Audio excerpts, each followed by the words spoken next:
A common problem that we always see in history is, oh look, savages. We're always calling them savages because one, they're not white. Two, they're not Christian. Three, they're not in this city. This is called racism, and we've dealt with it for hundreds of million years, where we were like, well, he doesn't look like us, and he is a human, but he doesn't have our religion, and he doesn't look like us. He's not a human being, even if you calculate the DNA with all these ancient medicines. You can see that it is precise, and this is a human being. It's still not a human being.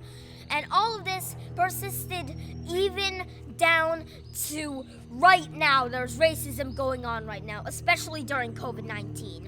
Especially when they learned that COVID came from China. And a bunch of people were like, the best thing to do is kill everybody who's not American and is Chinese, which is not good. Me? Well, I am not white. I am Asian, or for racists, yellow? I seem a bit more tan than yellow. But anyways, and racism is a mixture of not my religion, doesn't look like me, and of course, doesn't act like me.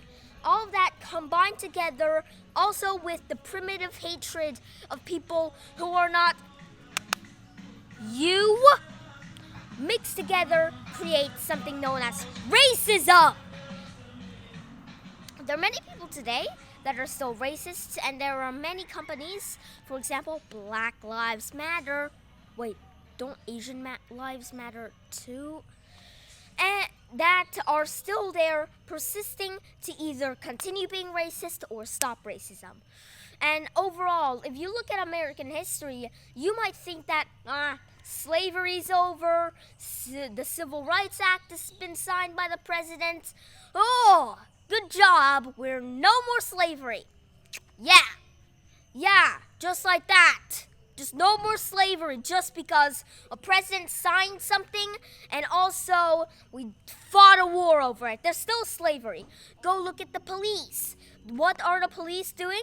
They're shooting everybody who they're supposed to be arresting, and are also not white. So yeah, racism. Cool. Now, Black Lives Matter is a great program that you should join, but really, its name is not that inclusive, because Black Lives Matter, that I know that will include African Americans and Indians and Native Americans, but take a look. Am I black? I'm tan. And still, Asians should still have that. So yes, all of this boils down, and it's not inclusive enough, and it is going so terrible that, listen up, the entire world is debating on it. All of politics is onto it, and gee whiz, is it annoying. Politics. I don't like politics. It's too annoying. And racism, being at the center of it, is just terrible to listen to. One presidential candidate would be like, I'm going to be helping do this, and the other one would be like, I'm also gonna do that, but better than you. It's just racism. They're all trying to promote themselves, and that's terrible, because it might seem like they're trying to help, but really, they're only trying to use something that they don't think that is that bad to gain themselves, which is terrible, because there are millions of people out there who are not white. I mean, I look white enough to me, but they call me yellow? What? Am I yellow? Or is my eyes terrible? Or like this is actually how it is? Or maybe the racists are just cuckoo. And if you go look at racist terms, you're going to see how terrible this is. But in order to fully understand racism, you need to go back into history. And if you know anything about this channel, I love history. Now, we go back to the 1300s, even if they started like 1 BCE. Now, there was Christianity spreading all over Europe, And then they found China. And when they looked at China, they were like, "Hi, can we trade with you?" Savages, go worship our Messiah or something like that. They're always like that. They're always competing. Like China's always like, you must understand Confucius. And everybody in Europe is like, Jesus the Savior is born! And all of that stuff. And it really kicked off during the 1600s, aka Christopher Columbus traveling to America. And there's this book that I read, and it said that Christopher Columbus treated all the people equally, gave them gifts, and I was like, oh, what a nice guy. And then I looked up what he actually did, aka his secondary hobby was murdering everybody who was not Christian. And of course, there was slavery, which had a big role on racism. And slavery was, of course, created by religion.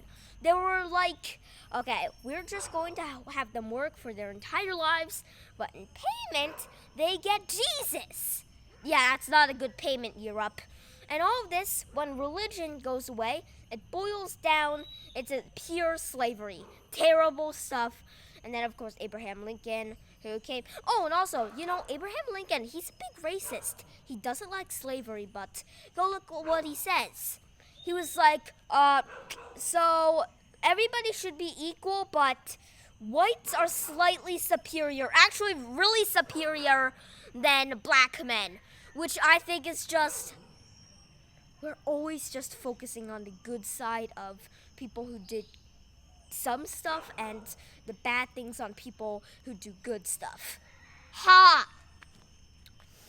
And racism, it boiled down into the 20th century. I've got a video on that, link at the end of the video. Woo! And during the Cold War, it really skyrocketed. Like, go look at it. You're not even allowed to go drink water from a fountain that says white. Why? Why do you need? That's just more expensive. And also, that Supreme Court thing? Separate but equal. Separate but equal. That's not true. Justice? Really justice of you, Justice, to say that separate but equal? Yes, separate but equal. That sounds good. But now, compare a white drinking fountain with a segregated drinking fountain. Good, gross. The segregated one is made out of, is that wood? And the white only is made out of metal, plastic, all high quality materials. And now take a look at the schools. White schools are all normal with the books and the whiteboards. And then go look at the blacks. That's low quality. A tiny schoolhouse where people just cram a bunch of students in and have one depressed teacher try to teach all of them, even if they're all different ages. Terrible. Now, of course, there's the good people like John F. Kennedy, who were murdered by racists, and Martin Luther King Jr., who was a great person, but, murdered by a racist. And all of these people, they all tried their hardest to get rid of racism, and they never did. Racism still lingers with us today, and we all need cooperation. And in order for this to understand, any of you who are technically still racist, might be thinking that you're not going to listen. And here, let me tell you something. Blacks are not black. Indians are Indian. Native Americans are native to America. And of course, Asians, aka yellows, are usually a bit tan.